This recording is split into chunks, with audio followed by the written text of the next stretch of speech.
right, everybody. Thank you. Welcome back to another show of Finance Agents Live. This is a really big show for us. Every show is a really big show, but it's a really big show for us. First of all, let me say thank you to David Krantz, our special guest. Here, Thank cheers. you. Cheers. Thanks for coming on our show. David Krantz is our partner with Lantera. That's an exclusive partnership with us for real estate deals.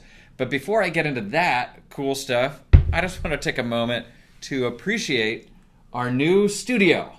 I love it. You are the first to see our new studio. And I'm not kidding. I'm really excited about this. I hope that you see a big difference from the past. We got a better camera. We got better lights. We got better everything. And a better show. And I'm the first one on in the new studio today. That's right. David's helping us break it in. So anyway, about this, so this is David Krantz from Lantera. Lantera is our exclusive partner for real estate deals. So today we're going to be talking about real estate deals and Lantera, the opportunity, what it takes to get a loan with us, what it takes to qualify, if you're a referral partner with us, what are the terms and conditions, what kind of stuff do we need to see, and we're going to be digging into that. But again, before we get too far into this, I just want to mention that last night was first game of the World Series, and we're just south of LA, so we're in Dodgers country here. So I'm not unhappy with the first game. We had a good first game. What's your prediction for the World Series this year? Dodgers in 5, Justin Turner Series MVP. Justin Turner? Justin Turner Series MVP. We were talking about this before, not Clayton Kershaw. No way. Clayton Kershaw, best pitcher in the history of baseball. No, you gotta be very careful with a statement like that. You're gonna get people yelling at you saying something like that. All right. Well, I really want to hear from you guys. Who do you think is going to win the World Series? And I'm willing to put myself behind your votes. Okay, so when you're watching this, I'm going to give this a whole week for voting.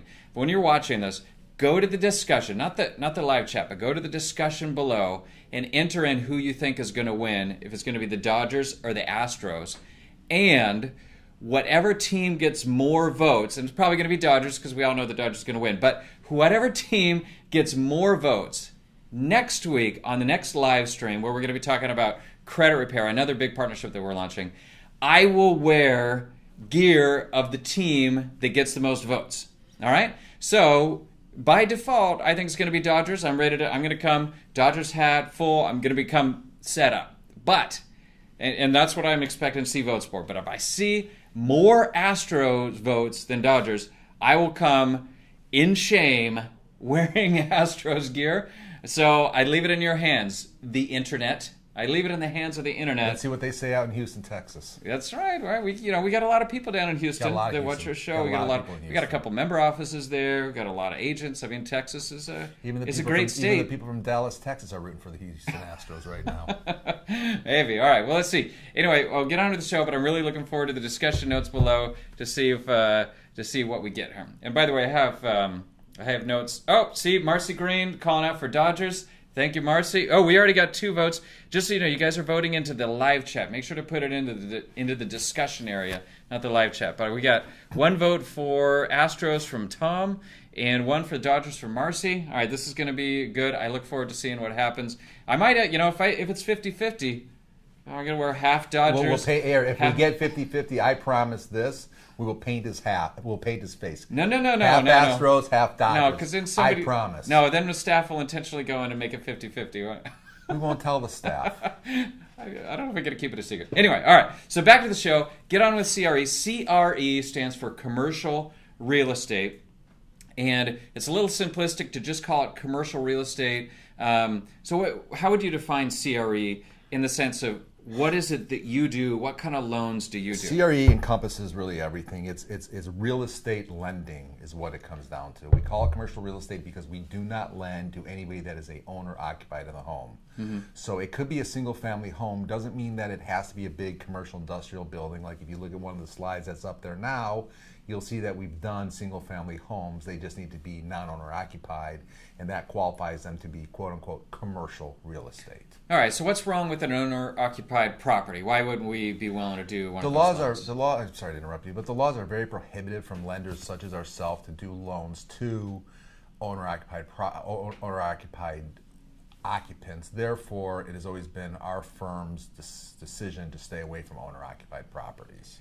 Yeah, I mean, the reality is, guys, there's some ridiculous laws around mortgage lending right now for owner-occupied properties, and I get why it's there. It's there to protect homeowners, but it's gotten to a point where I had a friend who was a dentist who sold his practice, had $1.5 million in the bank, and he couldn't get a home loan because he'd sold his practice and now didn't have documented income when he had more money in the bank than the house even cost. So some crazy laws, but we got him a loan. We're not here to talk about how crazy the laws are. The reality is right now we are not doing single-family owner-occupied properties. But right now we have an example on the screen here that you can look at. It's a $1.5 million single-family residence. It was owned as an investment property, so it was not lived in by the owner.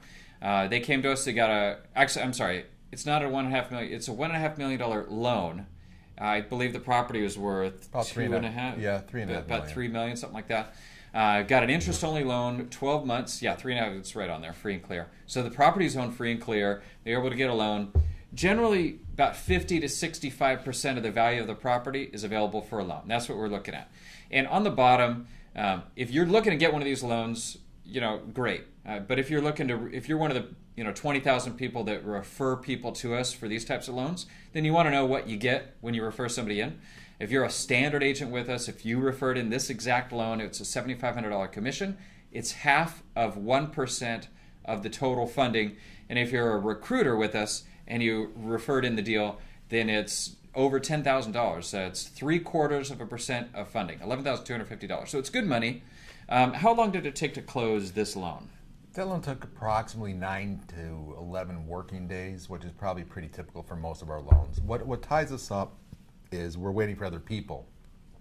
If I have a title report and an appraisal, getting it through underwriting only takes us a day to a day and a half.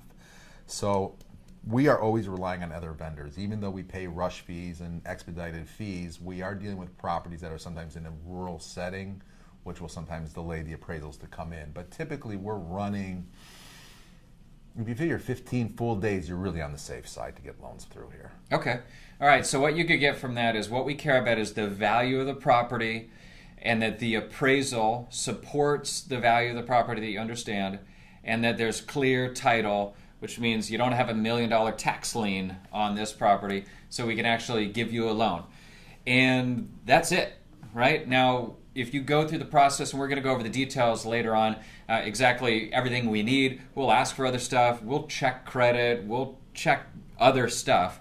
But really what matters are those three things. What's the value? Does the appraisal support that value? And do you have a clean title? If you hit those boxes and you're not in the middle of remote Alaska in the Inuits or something, right? We had one. We had beachfront property in Alaska. In the middle of nowhere, no roads, I think. Okay, so that's the exception. But in general, value, appraisal, title, and we're good. All right, so Lentera, that is your brand. Tell us about Lentera. How long has Lentera been around?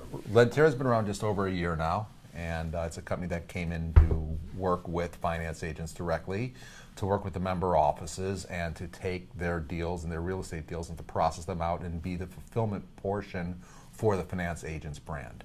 Right, so Lentera is exclusive to finance agents. If you want to go get a loan through Lentera directly, you got to be coming in through a finance agent or one of our member offices. So it's an exclusive partnership, and it's something we're very proud of. We launched it last August, I believe, and up until this month, we've done about $10.5 million in loans. And in this month alone, we might do just over $3 million. Over $3 million. So we're really starting to pick up the pace and volume. And I'd imagine we get to the point we're doing $10 million every month and potentially a lot more than that. So, but we're here exclusively for you if you're a finance agent or a member office. It's an exclusive partnership. So what are some of the criteria when you're looking at these deals?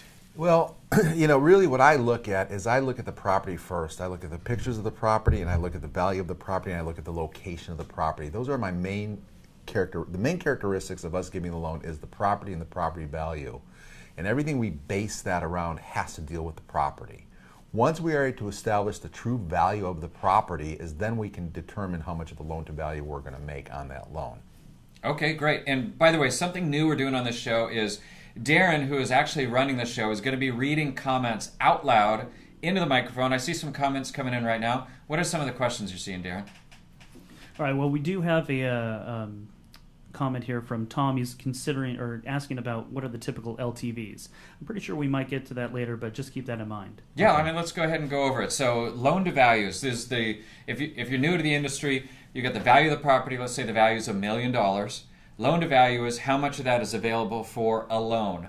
So, if you have $1 million property with a $200,000 mortgage, and what's the LTV and how much of a loan can you get? LTV stands for loan to value. And what you do is it's a multiplier. I want to make this as simplistic as I possibly can. And typically what we do on our loans is we'll end up to 60% loan to value of a property. So if a property is worth $1 million, we'll give them a first mortgage for up to $600,000. It's pretty typical of where you need to be. 50 to 65% is the range. That's our range. But you should, when you're determining and looking at a loan, you should figure closer to 60% overall. Okay. And you're going to be fairly okay with that type of a number.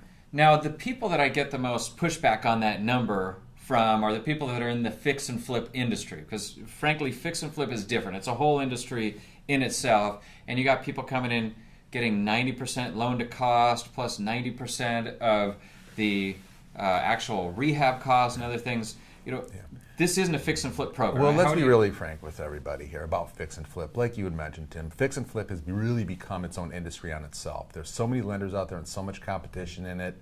Do you really want to compete and go out and make maybe a total of a gross a point or a point and a half on one deal when you can do a commercial loan and be in a niche and make a lot more money? And that's really what we've decided to do. Now, we will in certain markets look at fix and flip programs. Mm-hmm. But as a general rule of thumb, there's not that much money in it because it's such a competitive marketplace. And that's why we really kind of stayed out of it and go into the more niche, smaller commercial balanced loans. Yeah, and from a different side, to be totally honest, we are a direct lender. That means we're putting our money or our investors' money to risk, and the fix and flip rates right now are nuts. I mean, very you want small. to invest where there's no equity. When we lend, we want to make sure that the investors get paid back, that the borrower gets a good deal, the investor gets their money paid back, and if you're investing at something where it's 90% loan to value, I don't know how that ever pencils out. So that's just not something we really do. Right. All right, there's some more comments coming in, Darren? Just one, and do we loan in all 50 states? Right now we are looking at all 50 states. All right, now that's actually different from some of the other times we've done trainings. We're growing constantly. Some of the states are not going to be the same, right? Just like I said, remote Alaska, North Dakota, South Dakota, Tennessee. Every state has its own laws and structure, so the amounts might be different, but we are able to lend in all 50 states. We are able to lend in all 50 states. Okay, great. All right, so a little bit about your background, David. Sounds like you know what the heck you're talking about. Yeah, you've been doing this for at least a couple weeks, maybe a year. Couple of weeks now, at least a month or two now. Give us some background. Been involved for about 31 years. Mm-hmm. Started out in home improvement finance, actually. That's where I got my start, was doing home improvement finance. 31 years, so you were doing this from the crib. From the crib, because he had his birthday 2 days ago, and he turned 32. So right, 32. So it's from the crib. All right. So I started out my career in doing consumer home improvement financing when I was a very, very young man, actually 18 years old. Started working in a family business. This is a family business for you. Family lending, business, right? third come generation. From a third generation lender. Started lending at a very young age. And the old joke that I used to say was when I got a car at 16, it wasn't to go chase girls on dates. It was to go collect money from rent and mortgage payments. And the old saying is, if you want to be in the lending business, you need to know how to collect first. And that's where I started, as a collector. And just kind of built up from there. Was that fun? I got chased out of a few houses. Give me your most interesting story. I know I'm just springing this on you. Well, we went ahead and I've had a lot of them, but one that sticks out in my head is we went ahead and lent an older lady, money to buy a solar system for her house back in 1986. Okay, and she stopped paying, and I had to go collect. Solar system. I didn't even know solar was big in '86, right? It was big. Really? The tax credits were big. Okay. Now excellent. This is solar hot water. This isn't solar energy to the whole house. Like heat or pool or something. Heat your water only. Okay. And we gave her a loan, and she stopped making payments after like 2 months, and I had to go collect the payments, and she literally came out of the house with a broom chasing me, is one story. And then another... With a broom? Yeah. What did you do? Did you just... I left. And then another story, it's funny I should mention this, we had offices in the city of Detroit, and we were very large lenders in the inner city. And I had to go back to our Michigan office, and I was training a woman loan officer with me.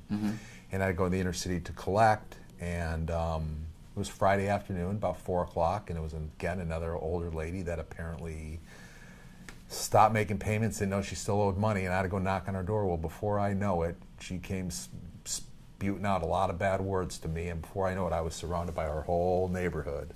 I took the car keys out of my car, and I took the lady loan officer. I said, get in the car, start the car, unlock the door. I'll be there in a minute. And then I drove down the street. And this is the day before really cell phones were really, where everybody had a smartphone. Right. I pulled the car over, went to a pay phone. I called my father at the office in Scottsdale, Arizona, and I asked him if he didn't like me or something anymore, he sent me there to go collect for him.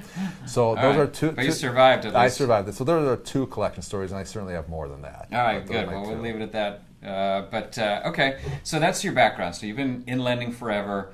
What else? So after collections, and then I moved into doing commercial real estate, where we did commercial and consumer lending, where we were the largest consumer lender. First you did brokering, right, for regular loans only, before you became a direct lender? Not necessarily. We were always a direct lender, because remember, it was a family business, so we were always a direct lender. We would do our own home improvement financing for many years. Then we became a direct retail lender, where we developed the largest retail subprime in the state of Arizona for many years, up until about 1986. About 90, maybe 92, 93, and we did sell those packages. We'd package up mortgages and sell them off in the secondary market. And then I just built my business up over the years from all kinds of loans and seeing everything you could imagine out there. Great. So, looking at the current market, you've been watching it for 30 years. What's different now than 10 years ago? Well, 10 years ago. 10 years ago was pretty crazy. Yeah. So 10 years maybe ago. That's a bad question. No, that's okay. 10 years ago, what year? 2017. 10 years ago was a free fall. I mean, everybody was very scared. No one knew what was going on. I think everybody thought the world was falling apart, which it was. I think we've settled down. I think we see now that we can overcome quite a bit of any type of diversity in our financial markets. When we went ahead and had that meltdown of 07, 08 market meltdown, the markets are hot. I mean, they've never been hotter. I mean, look at the stock market. I mean, it's only a matter of time before that thing flattens out. You think the market's hotter now than it was 11, 12 years? I mean, you could never be hotter than it was back then. It was crazy. Yeah, well, those prices, I don't know where the price points are in each state we're lending on right now, where they are in comparison to, but some of them are starting to creep up to those crazy numbers in certain states that we're lending into right now. Okay.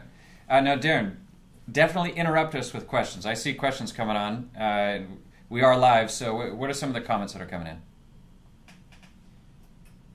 All right, so we did have AAA wanted to find out if it's a 60% LTV, so you need 40% down up front or at closing. Well, it would have to be at closing. No, I don't really understand the question. I mean, 40% cash down when you close is when you'd have to have the 40% cash down to closing. Now, keep something in mind. We've done deals where we've financed 100% financing where the seller's done a full carryback. So depending on what state you're in, sometimes we will allow a seller carryback to carry the difference back where we'll do 100% financing. Do you understand what I mean by that, Tim? I do, but I want to make sure I'm going to explain it. So it could be a carryback, or you just get an amazing deal on the property potentially. No, it's got to be a carryback. Well, let's say you got $1 million waterfront property, because isn't this exactly what we did? $1 million waterfront property, and the person's able to buy it for $500,000, and they want to get 100% loan. That's 100% of the cost they want a loan for without putting any money down at all. In that scenario, is that possible? We've done that in 2 deals last year. They were incredible properties. We've had no problem. We financed 100%. It's the exception, not the rule. The exception, not the rule, but we're able to do it. And the other exception, not the rule, is if you have a client that has a building they want to buy or a real estate investment they want to buy, they don't have cash down, but the seller's willing to carry paper back, let's look at the deal as well, too. All right, and this is what I want to make sure you guys understand. Carryback means the seller agrees to sell it, basically get 60% of the money instead of 100% of the money at close, and then they're going to have their own loan. Is that going to be a second mortgage? We must be in first for position. 40%? There has to be an actual second mortgage placed. That's correct. Okay. All right. So, and that's, so that's beneficial if you don't have enough money to put the money down. But generally, you're going to want something. You have to come to the table with some cash. You're going to need to pay for appraisal and title work for sure. I mean, we do have a partner that will do loans for somebody who's absolutely zero cash. So that is possible. But in general, you're going to need to pay for the appraisal. Appraisal, title work in advance, right. All right, here's another example that we have here. It's a small property, so the opposite of the last one. The house was worth around $100,000. They got a $45,000 loan, 12-month interest only. So what we do, we're not doing 30-year fixed, at fully amortized loans. We're doing short-term bridge financing. So the example that we have is someone who got a bridge loan. Actually, they inherited the property from a relative, and they needed money to enhance the property in order to be able to get renters in there. And they did not have the credit to be able to go for traditional financing. So they came to us and we said, there's plenty of equity in the property. It's a $100,000 property. We could sell it tomorrow for $100,000. Let's give them a loan for $45,000 and give them 12 months to get a renter in there, get some cash flow, and then sometime within the 12 months they can go to a regular bank and try to buy it out with a traditional loan, right? Right.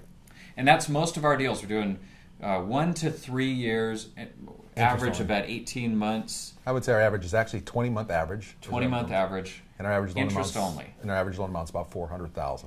And interest only means you're only paying on interest. You're not making any payments on principal, and that is in order to keep the payments down as low as possible to make it easier for you to make the payments while you look at securing long-term permanent financing. So if you were the standard agent that brought this deal to us, it'd be $225 commission. It's not the biggest commission in the world, but you help somebody who needed help, and you're able to help them get a renter and renovate the property. A recruiter would get $337 on this example property. All right, so I think we have another example right after that. Nope, no more examples. All right, so let's go over what are some of the benefits to this program for the borrower, I guess? Well, the borrower gets funding, and what you're going to find is that if you have your borrowers that have been shopped around all over the country, we're one of the few places that really has deep pockets. And what I mean by deep pockets is we buy deep. And what that means in the industry is we really are equity players and equity buyers. We're not looking, even though we pull credit and we look at tax returns just to see where we are with the borrower, we are purely equity players. We are purely asset-based players. And that's a real advantage for you out there, because everybody says, oh, I buy on asset, but when it comes down to it and they see the credit and they see that they're not making money in their tax returns, they end up turning your deals down. Right. If you look at the big established funds that have been around for years, typically at some point they signed a deal with the devil and took money from big banks or hedge funds that gave them super strict parameters within which they can lend. Even though they're generally asset-based, now they're looking at credit. They want somebody with a 650 plus credit or established rent rolls or all these different things, when we can look at it and just lend based on the value, which means you can have had a bankruptcy and get a loan from us, right? It doesn't matter. You just can't be in active bankruptcy right now. Well, you have to get approval from the trustee court, but we're not handling those at this point. And that's hard. You can be in foreclosure and get a foreclosure bailout, and that's for sure. We've done those. So a traditional lender wouldn't touch anybody in a foreclosure. I mean, understandably, right? But we're able to go out and make those exceptions when possible. So there's no personal credit requirements. We will look at credit. And for pricing. We do that to price our deals. Right. People can get better rates if they have good credit, but it doesn't disqualify you. And this comes up, we've had some people where we've asked for credit and we've gotten pushback. They say, hey, I thought you were an asset-based lender and you're not looking at credit. Well, we're going to look. I mean, we're going to look at everything. We have to have everything in file, but it's not going to disqualify you. It just might keep you from getting better rates. That's all it is. It may stop you from getting our California 9% interest rate. Right.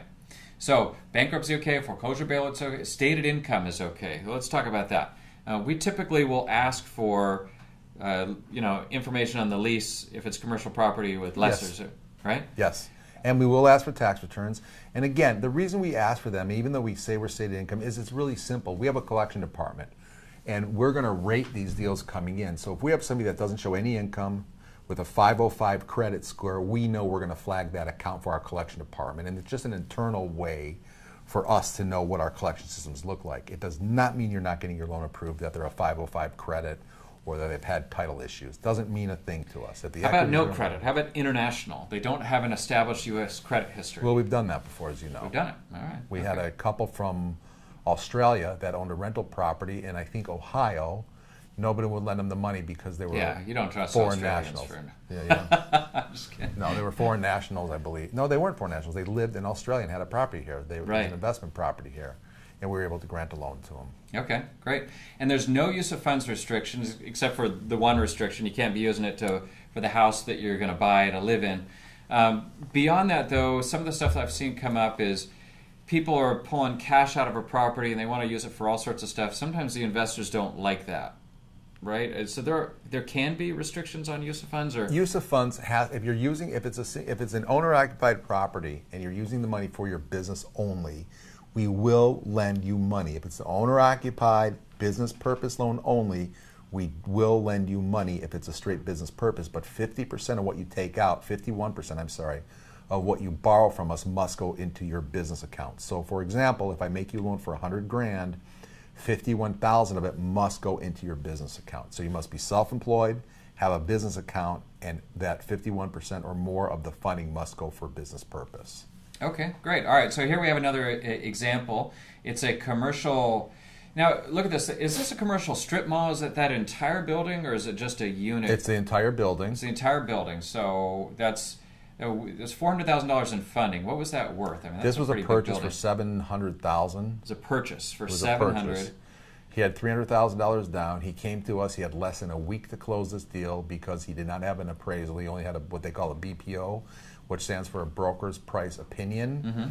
So what we did is it was a purchase. We felt very comfortable with the broker price opinion. We felt comfortable that if he was purchasing for $700,000 from this bank, we felt, and he was putting in, I think, $300,000 down. We felt comfortable with the down payment. We closed the deal in 7 days. 7 days. So that's it. We could do loans in 7 days. So expect it. We just did another one for $1.8 million in less than that. Less than that. But it was a California deal. All right, but don't assume it's always going to be 7 days because we have to do an appraisal and title work. So the title alone sometimes can take 3 weeks. It's amazing. Depending what state you're located in and where your property is located, it could take some time. If I have a deal in a house, a single-family property in Dallas, Texas, I could have a prelim in a day. If I'm in Barraza or Clute, Texas, I could be sitting for 3 weeks to get a preliminary title report. We're Houston.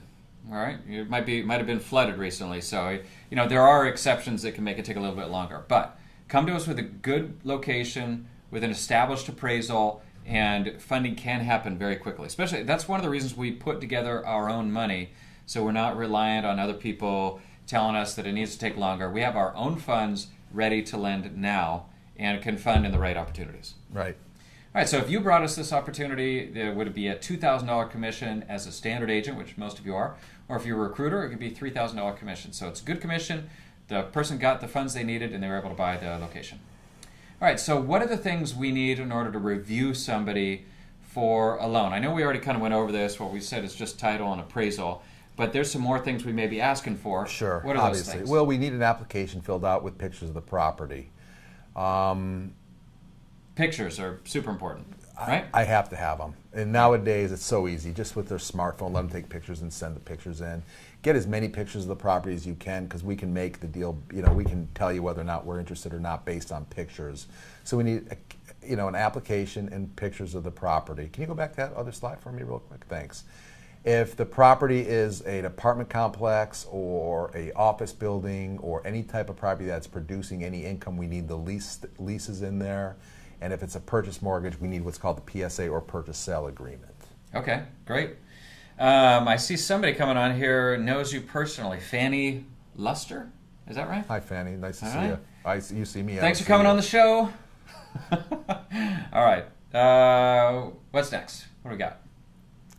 Samples of good in pictures. Pictures are super important. I don't know if you're showing the pictures right now, but here are a couple examples of good pictures. And these days, pictures are super easy to get. Let's be honest. Most people have a smartphone. Most people can pull it out and snap. When in doubt, take 20 pictures. If you're not sure if it's a good picture, just keep snapping them. Send them all to us. We could take more rather than less.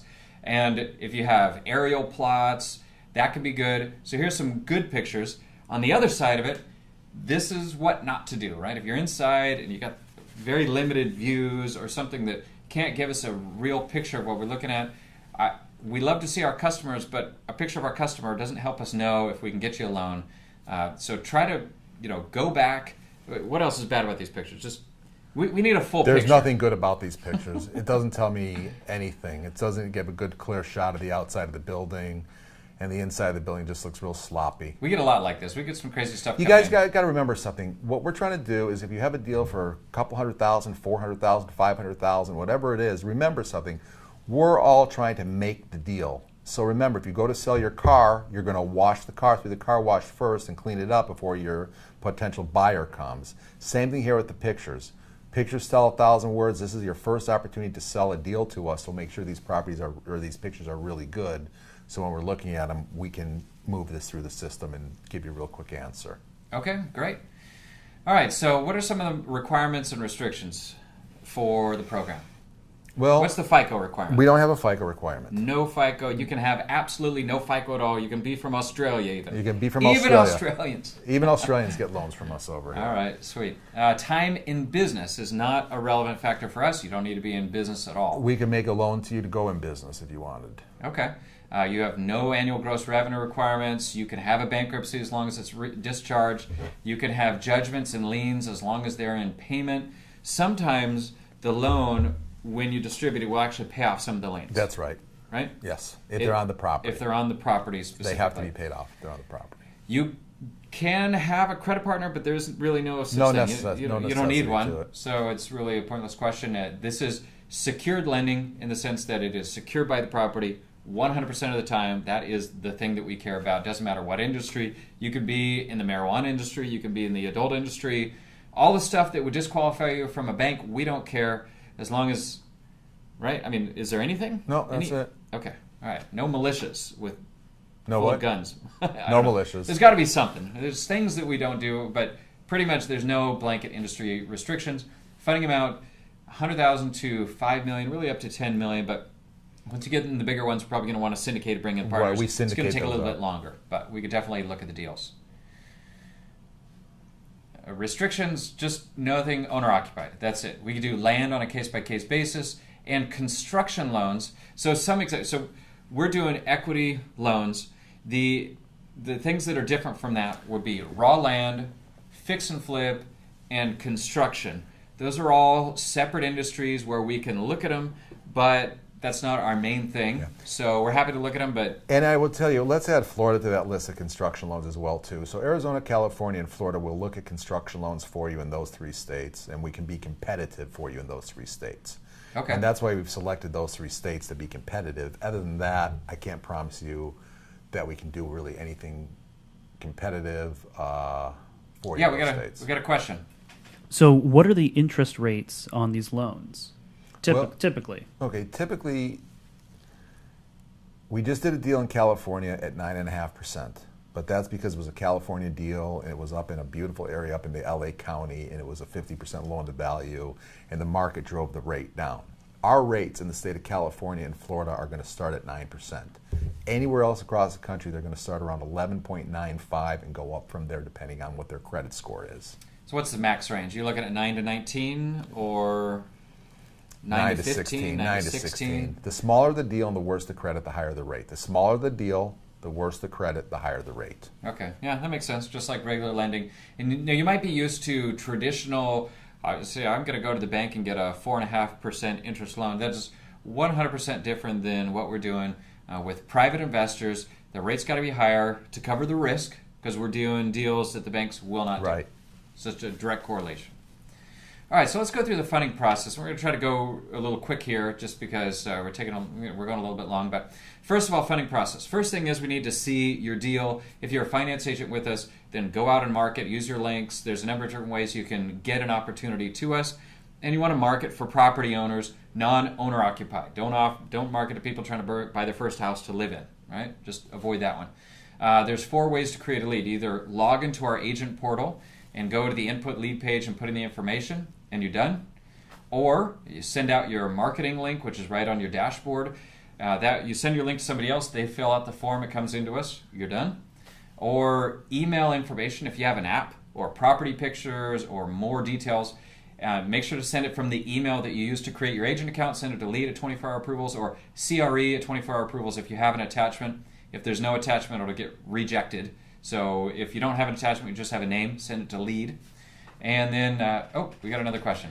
And just to point out, send it once to that email address, because if you send it a second time, it'll create a new lead and a new instance. Yeah, good point. We had somebody recently who sent, 10 emails in a row, each one with a different attachment. No bueno. All right? That creates 10 different leads on your system. Please don't do that. Put all the attachments into one lead. If for some reason you miss something, package up, put everything into a second one and send it once, and at least there's only 2 leads and not 10. If you're one of those people who scan 40 pages as individual JPEGs and you want to send, we've had a lot of people don't do that, please. Anyway, that's the third way to create a lead. Fourth way is, if you get confused, just give us a call, log into the agent account, your agent portal. Right on the top is your reps, contact information, call us in, and we can help you with the lead. Those are the ways to create the lead. So get a lead into the system. Once it's in, then your sales office, the member office you work with, they'll take over, and their responsibility is just get an app.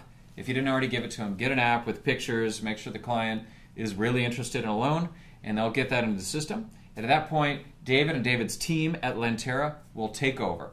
They will establish contact with the client. They'll go over the terms of the offer, of the deal, find out what they're looking for, make sure it's something that can actually help them. And if so, they'll continue through the process and do the rest. And we'll go through all the steps here. So you may be thinking, what's in an application? I believe we have a sort of a high-level shot of the application. It's fairly simple. If you could pull up that picture, Darren, so everybody can see what the application looks like. It's 3 pages, and it basically asks for information on the borrower, information on the property, and then background information on the borrower's financial situation. We see a lot of people that sort of skip big sections in this, and I get it. You're busy. You want to get moving as fast as possible. If you are in a hurry, then fill the darn thing out, because if you skip sections, what do they say? Shortcuts cause long delays, right? You skip things, it goes to the member office, comes into us, we got to go back to the member office, come back to you. Next thing you know, you lost 3 days and you're in a hurry. So don't skip the personal financial statement. Don't skip the section where you tell us about different properties. Maybe the one property you're looking at, the loan to value doesn't work, but if you have another property, there's some way we can combine it. Who knows? More information helps. It's a really simple application. We condense this application to make it very simple for you, and we really do need these complete so we can make some quick decisions for you. And please sign it. That's the one thing that we cannot do it if you don't sign it. Even if you miss whole sections, at least sign the darn thing, right? If you don't sign it, we literally cannot help you. Okay, so the role of processing once it actually comes in, and this is the stuff that's handled by David's team, is they'll create a letter of intent and present it to the borrower. Once it comes back signed, they will order appraisal and title work, and hopefully that goes quickly. If we can shortcut it with the BPO, broker price opinion, instead of appraisal, we will do so. But it just depends on the state and the area whether or not that's available. And then in general, you're looking at about 3 weeks, as we discussed, 7 days in sort of best case scenario. Worst case scenario is as long as it takes for the borrower to do something, right? We got a comment. Question. So we've had several questions just pop in. Jeff wanted to know, what about a house, outbuildings, and land, small to mid-sized ranch as an example? Okay, house, outbuilding, and lands. In general, we could definitely do it. I think the question is going to come down to how much of the value is in the land versus the building. Because if it's 400 acres with a building, then the value is in the land, and that's hard. Right. So how would you talk about how you would look at a deal like that? Give me the question again. It's a ranchette? So it says small to mid-sized ranch. Need a little bit more information when you say small to mid-sized ranch. I mean, are we talking a Montana ranch on 4,000 acres? Or are we talking a smaller ranch? These are the questions we'd be asking. Do they live in it? Do they live in it? What if they live in it? It won't matter. It wouldn't matter because it's over 2.5 acres. So you could throw out the Frank Dodd rule. So we can make them a loan even if they live in it because it's over 2.5 acres. Okay. A ranch, just off the cuff, without listening to you where it's located or anything, we're probably talking 50% loan to value on a ranch. Is it a working ranch? call me, 949-346-1217. Let me answer your questions directly because I have some specific questions for you. Great. Yeah, we're happy to talk to you. And if you have more details, put it in there, and we'll cover it if we think it's relevant. You said there were more comments that came in? So Tom wanted to know if there's any points added to these deals. Yeah, so what that question means, if he says, are there points added to the deals, he's asking, are there origination points that or any kind of other fees that the borrower would have to pay? And for sure, there's all sorts of different things that could be on here, all the normal stuff that would be on any loan. It's really going to depend on the borrower, the situation, the investor, how much that's going to be. And we go over that, but it could be anywhere from 2% origination to what? I mean, there's small deals could be, a lot higher. The smaller the deal, the more higher points could be on the deal, right? Right. And that's because the lenders and investors have costs, and they have to be able to cover those. Even if it's a small deal, the costs don't necessarily get less. They don't equal it. I mean, it costs us just as much to process $1 million deal as it does a $50,000 deal. Right. And sometimes those $50,000 deals are a lot harder than my $2 million deals in California. They're always harder, right? They seem to be. So yeah, there will be points and fees on there, and that's how we're able to pay out the finance agents and member offices that bring the deals into us. But we always try to keep it within reason in order to make sure to take care of the borrower. Okay. Joe wanted to know if we work with a realtor or agent. Yeah, I mean, lots of them, right? So if you're not a finance agent with us right now, we have over 20,000 people that are.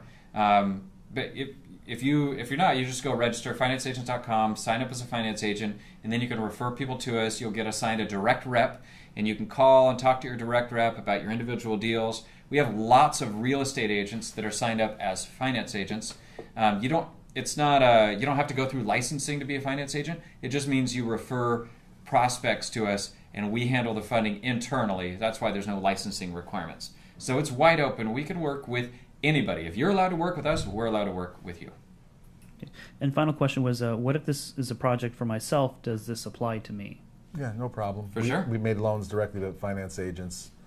Great. They need to borrow the money directly. Yeah, if you are a person with a property with enough equity in it, you can get a loan, right? Okay. Great. All right. So this is an example, kind of an overview. It's a little hard for you to see probably, but of what a fee agreement or letter of intent would be, a term sheet that comes out. So somebody comes in, we review, we see if we can do the deal. We send out a fee agreement, tells them exactly what we believe we can do or what we're offering. And it goes through and tells them the rate and points and any lender fees, anything that's on there. And then the client will go through and sign it if they're interested. And if so, then we move forward and try to get the deal funded as quickly as possible. If not, sometimes there's some negotiation, but usually what's on there is what's demanded by the lender. So it is what it is, basically. All right, here's another example. Tell us about this deal. I remember this one. Beautiful restaurant. Oh, this is Wildwood, New Jersey. Mm-hmm. It's great. It's a deal up in Wildwood, New Jersey. It's a restaurant right on the, I don't want to say harbor, but right on the water up there. And I don't know what. It's got its own boat slips. It's got its own right? 14 or 15 boat slips in there, so he does a Nice. really big job in the summertime. He bought the restaurant. He was running it for a number of years, and the owners wanted to sell it to him. He bought it for about, again, another $700,000 or $730,000 was the purchase price. Mm-hmm. We lent him $400,000. We gave him an interest-only loan for 1 year, and the down payment on that is incorrect, by the way. He put about $300,000 down. I thought he put down less and there was an owner carry of some sort. Not on this particular one. No. All right, so he put in $300,000, but I think he borrowed that from somebody else, He right? borrowed, the down payment was borrowed. So he borrowed the money from somebody else, and we're okay with that. As Right. long as we are in the first position, we don't really care where the rest of the money comes from. Source It could of be no funds. money or it's a We don't get. carryback. We don't have seasoning as source of funds. Right, you don't have to sit on it for 3 months. You don't have to borrow it from your family and wait a while, right? Just get the money. We don't care how you get it, and we'll be happy to give you the loan. All right, and if you're a standard agent, that's over $2,000 commission. Recruiters over $3,000 commission for helping somebody buy a restaurant that he worked in, buy his live stream. Here's another example. My favorite. This is your favorite? My favorite client. Well, Yeah, they're all my great favorite guy, clients, but this is a great good guy.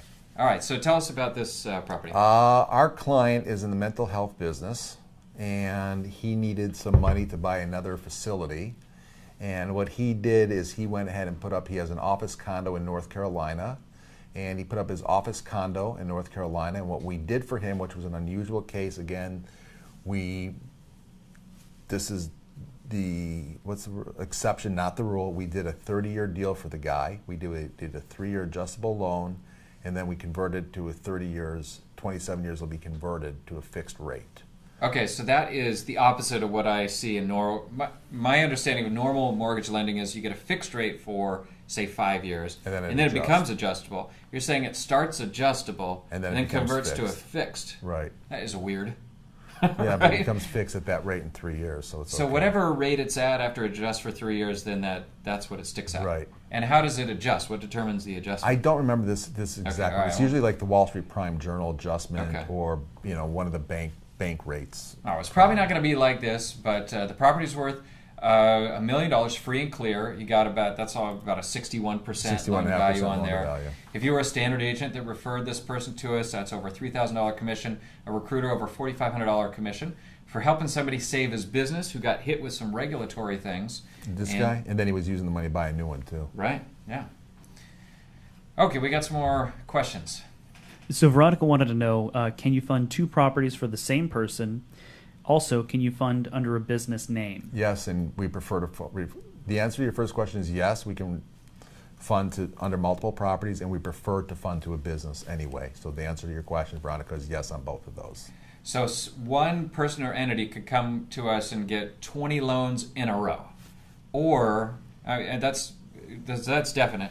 What if you have 2 properties and you want to combine it into one loan, like a blanket We've loan? done those. We do those all the time. We do those. So either way, either put them all together and get one loan. That's, I think, a little bit harder.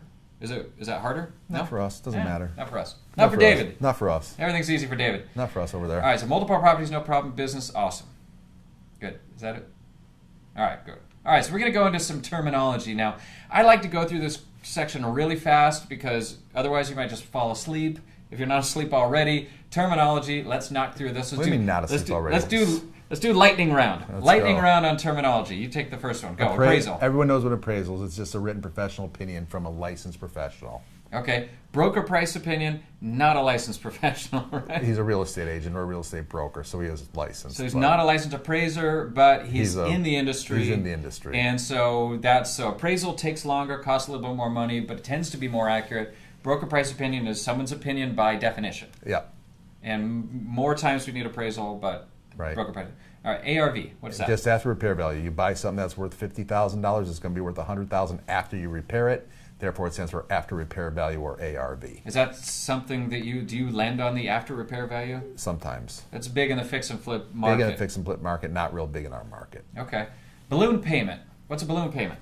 That's when the mortgage is due. A balloon. It's when the whole amount is due at one time. Our loans are all balloon payments. Our loans are written for 1 to 3 years, interest only, with a balloon at the end of the term. Yeah, that means you're not paying any principal, but you got to pay it all at the end. And you may be thinking, how the heck somebody can pay the whole mortgage at once? And generally, people are going to get another loan from somebody else. You're going to refinance it Or pay for us. long term. Right. Yeah. Okay, blanket loan is what we just talked about. If you have 2, 3, 4, 8, I had somebody with 30 properties and they want to get one loan to cover the whole thing. That's what I said is a little more complicated. I mean, every property has to have an appraisal on it normally, so it becomes difficult to just get that many appraisals. But a blanket loan is one loan for all the properties together. Bridge loan is pretty much everything we do. Everything we do, just the loan. It's a gap loan. It's a small bridge loan means short-term lending. Short-term loans, 1 to 3 years, is a bridge loan. That's what it really means. Okay. And clear title is, please have clear title. Clear title means we're allowed to give you a loan if you don't have a bunch of stuff stacked in front of us. Here's a question. If somebody comes in with a clear title and we give them a loan, 6 months later they get a tax lien. It's behind us. It's behind us? No, it's not. No? Tax lien from the IRS or property tax lien? Either one. I don't know. Well, property tax lien is always going to be in front of us. Always in front of us. Always no in matter front. what. Property tax liens are always in front. That's why we like to impound for taxes and insurance. Mm-hmm. But a tax lien will be behind us. So like an IRS or state tax. Behind us. But Okay. property taxes will always take precedence over us. All right. Clear title means we can give you a loan. Combined total loan to value is what you're doing if you're doing a blanket loan. Or no, combined total loan to value is if you have a $200,000 loan on $1 million property and you want to get an extra $300,000, your combined total loan to value would be 50%. That is the number that we care about, the total debt to the total value. Right. Right? Okay. Hard Right money on lender.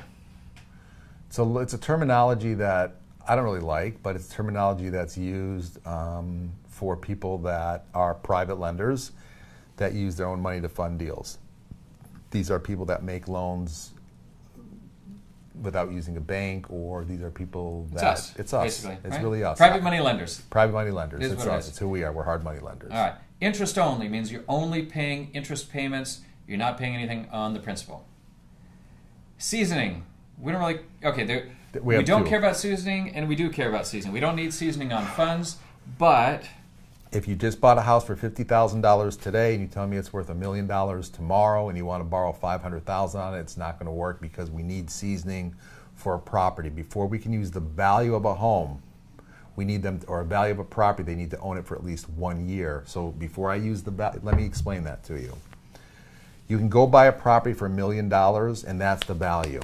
Even though it may be worth $2 million, you bought it for $1 million, that's the value we have to lend on for the first year. After 12 months, whatever the appraised value is what we can lend on. all right. So this comes up a lot for people that are buying stuff at auctions, Yes. or tax liens. Like if you're in Texas, you're one of those Astros fans. You know, the state of Texas has some pretty aggressive tax structures where if you owe $100 on taxes, they can literally take your whole property away from you and sell it to somebody who pays the back taxes. It's a lot more complicated than that. But if you buy a property for $100 and you tell us it's worth $1 million, it's going to be hard to get that loan until you've owned the property for at least a year. And we want to make sure that there's not some crazy problem with the property, which is why you got it for so cheap. It's just protecting our investors.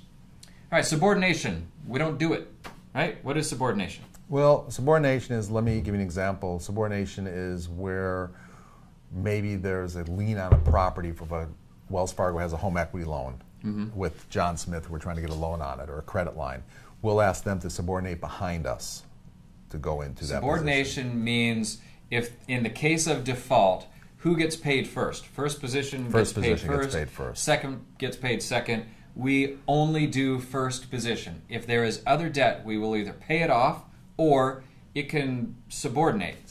They have to subordinate, not us. So subordination means they'll release their lien, let us put our lien in front of them, is what a subordination is. Right. It's not really used at all very much in our office here. Yeah, most of the time we're just paying off any existing liens or loans in order to have one final loan. It's easier for the borrower to make one payment than 3 or 6 or 10.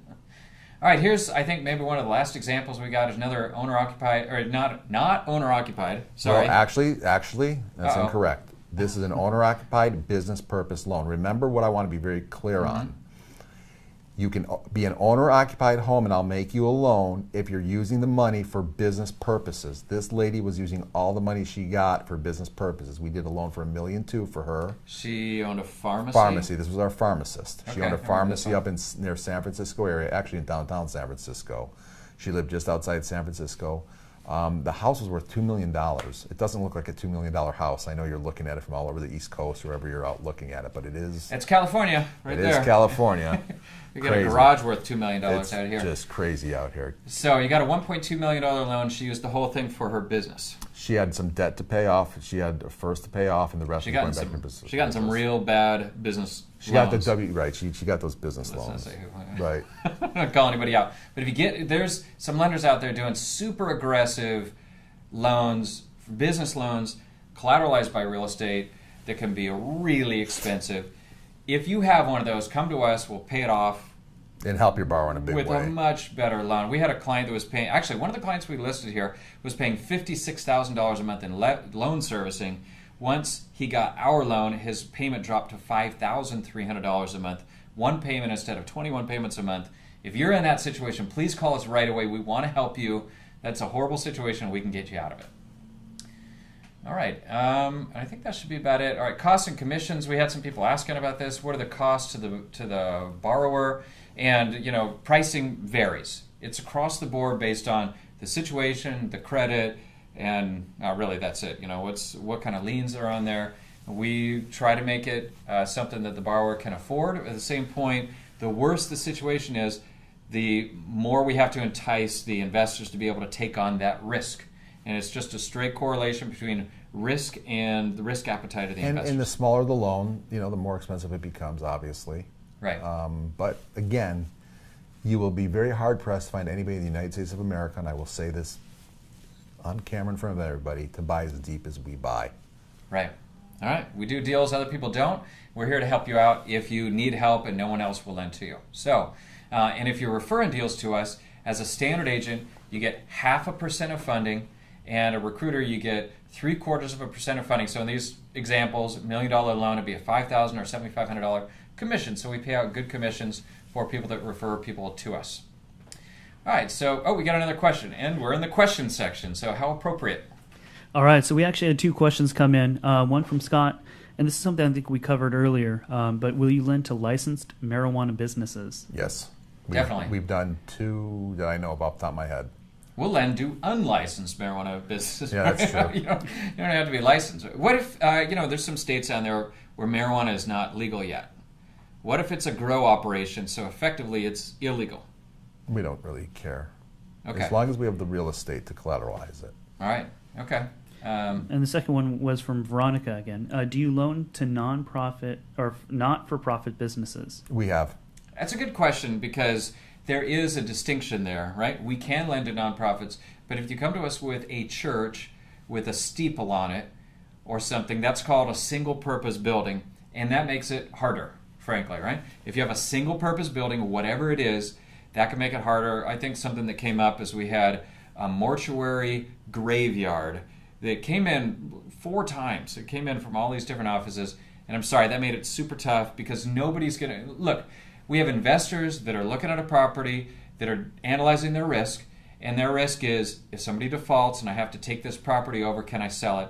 You can't sell a graveyard very easily, and you can't sell a church except to another church. It's a tough situation. So just keep that in mind. That makes it more difficult. All right, so we got a bunch of questions here, and just like the lightning round, I want to go through these as quick as possible, especially because we've already covered a lot of these. What are the rates and fees? Depending on the state you're in, if we're in California or Florida, our rates are as low as 9.5%. Typically, you should be quoting your borrowers about 12% to get started. 12% is pretty standard. All right, next question.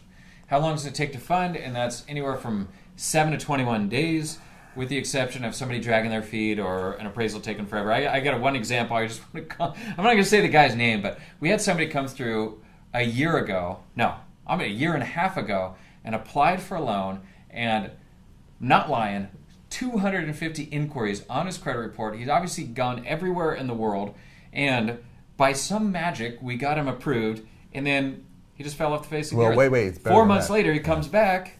We got him approved again. Disappeared. It's better than that. He paid like $2,000 for the appraisal and disappeared. And he paid for the appraisal. So we still haven't done the loan, but we're ready. And the other thing is, too, it's weird. I talked to a competitor of ours, or actually a pair of mine, and we just started talking, and he had the same loan approved that I had 8 months ago. Same guy. He goes everywhere, gets approved, walks away. I don't know what he's doing. But so there's no end cap if people drag their feet, but in general, 7 to 21 days is what we're looking at for most deals. Do you fund fix and flips? Again, in certain states we'll look at them. California, Arizona, and Florida will look at them, but across the country it's not really our bag. And I think when you really get into them, you'll see there's not a lot of profit in fix and flips in the market. Okay. Do you finance construction? Let me look at your deals. We're going to be looking at them in the 3 states I mentioned before, primarily California, Arizona, and Florida is where we're looking at construction deals. Construction deals take a lot of management, mostly because the funds usually come out over time as you hit different stages in construction, and we're just not a slam dunk for those right now, but we can look at them if they're in the right states. And what about financing raw land? Your favorite. Yeah. I like infill. We'll look at infill land. Mm-hmm. Infill meaning if there's stuff built all around it, it's you're in the infill. middle It's of the a last populated piece. area. Yeah, it's the last piece for us to pop in there. We'll take a look at it. Not super aggressive on it, but we will take a look at it. Right. I mean, raw land is the thing that goes up the most and drops the most based on the market. So it's risky and specialized, so we don't want to do a lot of that. Are there upfront costs for the borrowers? Yeah, here's the deal. Any commercial lender is going to charge you thousands upon thousands of dollars. They're going to charge application fees, all kinds of upfront fees that are non-refundable. Here's what we charge. We charge fees that are true costs. We charge for the appraisal, which has to be paid for directly by your borrower to the appraisal company. Yeah, the money doesn't come to us. Straight to the appraiser. And we charge for a title work, which again is the cost, which is a true cost. We don't charge, give me $2,500 application fee just to process your loan. That's Or not who we are. 10,000 or 30,000. I Right. see people asking for $50,000 up front. So we don't do that. Right, but you know, there are expenses. There's the appraisal, there's title, and Sometimes occasionally travel. Right. If we have to send out myself or Tim or me and one of our team members to go inspect the property, your borrower will be paying that cost. But the appraisals don't tend to be that expensive on residential properties. They're It tends to be typical. around $500. Yeah, $500-600. Commercial can be more, of course. And you know, maybe if you come to us with a gas station, we have to do a phase 1 or phase 2 environmental. That can start to add up. But look, those are the costs you're going to have with anybody. So you're paying the cost directly. It's not coming through us. All right. What if my client can't afford the appraisal? We actually have a solution for that, right? We do. If it's a refinance only, not a purchase, if it's a purchase, why are they here? You know what I'm saying? They would need down payments. So Right. You can't. if it's a refinance and their property is free and clear, or there's a ton of equity in the property, we partnered up with another company that does financing for due diligence cost. And when that happens, let's look at that on a case-by-case basis. I would say we'll refer them over to our partner company that does these on what they call due diligence loans, where Right. they'll lend your customer the money for travel, title, and any cost dealing with the loan. Okay, great. If credit is not important, why are you asking for my credit report? People get mad. That's kind of and I weird. understand People that. And actually get upset. They do. And I've answered it before, and I want to answer it again. 2 reasons that we ask for credit. Number 1, it has to do with our pricing. It can only help you, can't hurt you. Okay, number 1. Number 2, when I'm dealing with a really poor credit, I need to know what we're going to put them into our system. So it's real simple. If I'm dealing with someone with a 505 FICO, I'm going to code him into our collection system differently than I am somebody with a 750 FICO. Okay. That's why we pull credit. And you know, part of it is we have to have everything in the file. Even if it's not a key determinant of getting the loan, we got to have it in the file. If we have to sell the loan in the secondary market later or whatever, we at least have to have a file. So Right. That's what it is. All right, I bought my home 6 months ago, and now it's worth $200,000 more than what I bought it. Why are you using the purchase price? Seasoning, as we talked about earlier, Tim. Are there seasoning. exceptions? I mean, can people get around that? Yeah, you bet. How do you get around the seasoning? A super duper property. Okay. All There's right. some beautiful A piece unicorn of property. property. A unicorn property. And there's no then we'll wipe out the seasoning requirements. Look, we're an asset-based lender. We are here to make loans. We are here to put our money to work for us out on the street. We are here to do loans that make sense. So if we have a deal that's fully protected and it's going to protect ourselves, we're going to go to make that loan. We're not looking to turn it down. We have underwriting guidelines, we have our rules, we have our regulations, but let's be really frank with you, okay? The only way we collectively all make money is to close a transaction. So I have your best interest at heart as much as my best interest to close that transaction for you. So we will bend every possible way we can to make exceptions to get that deal to the closing table for you. So as Tim's Right. saying here, there are exceptions, and we have done deals that are totally different than what our underwriting guidelines and procedures tell us, only because the property was such a spectacular property. So you can throw seasoning requirements out the window if it's a spectacular property, if you would. Right. In the end, our most important asset are our investors, and we do everything we can to protect our investors, but we have the ability to understand what that is. We're not Bank of America where the government's going to bail us out if we go under, so we will be more cautious and take care of our investors, but that means we're going to be around for years and be able to lend on whatever it is that we need. All right, next question. Why are you asking for fill in the blank, this random piece of paper? Okay. I'm closing a loan right now where a gentleman's using a power of attorney to sign for his father. I have to see that power of attorney and run it by my attorneys to make sure they're comfortable giving me, and the title company, make sure the title company's comfortable with it. Why am I asking for various documentation? There's so many documentations that may mess up with the person's title on the property that the escrow company or title company may be asking for certain documentation to clear up any back liens or judgments that may show up on your borrower. Okay, great.